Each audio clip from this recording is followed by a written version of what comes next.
was retirement even something on your mind? Never.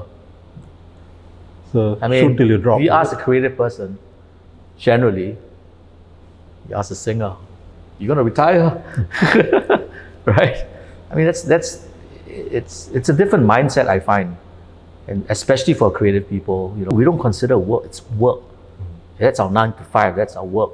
You got an expiry date. You know, I tell you what scares me. What scares me is when you get irrelevant.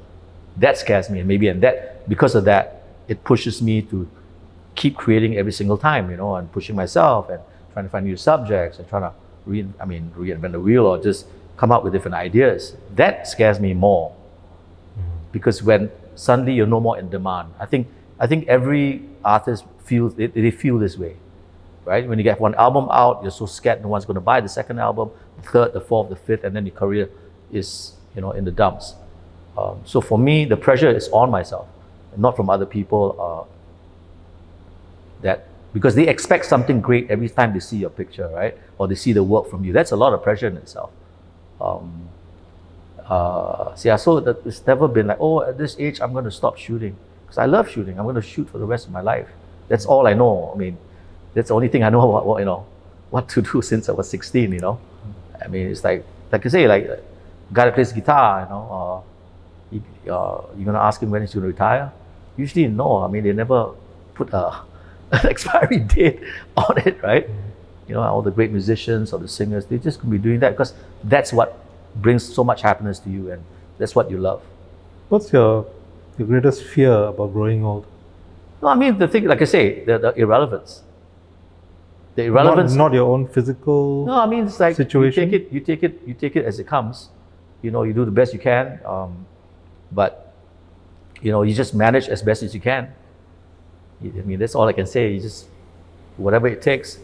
You're not supposed to do this, eat this, whatever. You try, like everyone. I mean, logically, and you know, I mean, the good thing is what I do is pretty physical. So I'm not like in the office staring at the computer, right? So what I do is pretty physical. I'm on location shooting. I'm walking around. I'm waiting for this to show up. The sunset at 5:30 in the morning. I'm hiking up a hill to try to get a shot. So what I do, I'm glad that it's physical. So in terms of just moving around all the time, that's what my work entails. So that part of it, I'm quite glad it's like that, you know. So I'm not just sitting down; it's just getting weaker and weaker, and you know. The energy levels, how? Yeah, I mean, like obviously, like now it's like kind of, you know, maybe like you're able to do back to back 5 full days in a row. Maybe now you can't do the back to back for 5 days. So you can kind of try to, like I say, you know, you just listen to your body and you go, okay, I need more recovery. So that's kind of spaces out a bit. And, you know, you just got to listen to your body and it's manageable, you know, and rest and sleep. And, you know, I don't smoke, I don't drink. If you have a good eye and you can apply it to other different aspects, maybe even doing lighting for plays or theater or something like that, or movies, you know, so, because the core of who you are and what you do, it can be applied to a lot of things, not just one discipline. For me, of course, it's photography. But I find myself dabbling in a bit other different things like video or film or even stage lighting because it's all related, right? So I would say seek out other avenues. It's not too late. Any sort of pointers for those who are using a camera? Get a real camera. I mean, of course, you can use your mobile and go click away, and it stops at a certain level.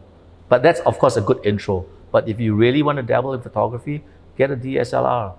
Or, you know, like now they have these great mirrorless cameras that you can use. And, you know, it's, like I say, a tool that you would enjoy how to use it. And it's a challenge because I think when it's a challenge, you learn more, I think, and you can have more control over it.